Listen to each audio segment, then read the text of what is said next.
খবর 24 সাথে আপনাকে স্বাগত। নতুন নতুন খবর জানার জন্য আমাদের চ্যানেলে চোখ রাখুন।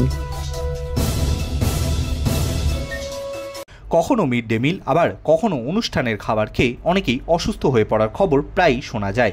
এবার জল খেয়ে অসুস্থ হয়ে পড়ল অনেকেই। মুর্শিদাবাদের একটি মিশনে জল খেয়ে অসুস্থ হয়ে পড়ল 14 জন পড়ুয়া।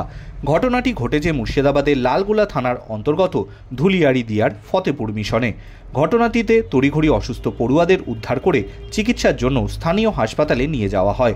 ঘটনাকে কেন্দ্র করে ব্যাপক চাঞ্চল্য ছড়ায় এলাকায়। প্রাথমিকভাবে মনে করা হচ্ছে জলে বিষক্রিয়া থেকেই অসুস্থ হয়ে পড়েছেন পড়ুয়ারা। জানা গিয়েছে ফতেপুরের ওই মিশনে বহু পড়ুয়া পড়াশোনা করে। মিশনে পানীয় জলের ব্যবস্থা রয়েছে, সেখান থেকে পানীয় জল সংগ্রহ করে খেয়ে থাকে পড়ুয়ারা। সেই রকমই মিশনের পড়ুয়ারা শুক্রবার সকালে মিশনের জল খায়, আর তারপরেই ঘটে যায় বিপত্তি। জল খেয়ে একে একে অসুস্থ হয়ে পড়ে 14 জন পড়ুয়া।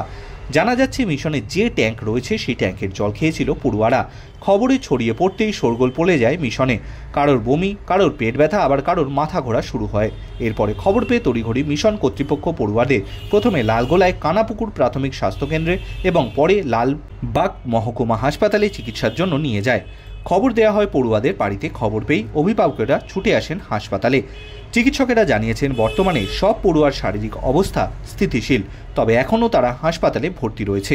তাদের চিকিৎসা চলছে, যদিও কী কারণে মিশনের জলে বিষক্রিয়া দেখা দিল তা নিয়ে উঠেছে প্রশ্ন। Bureau report.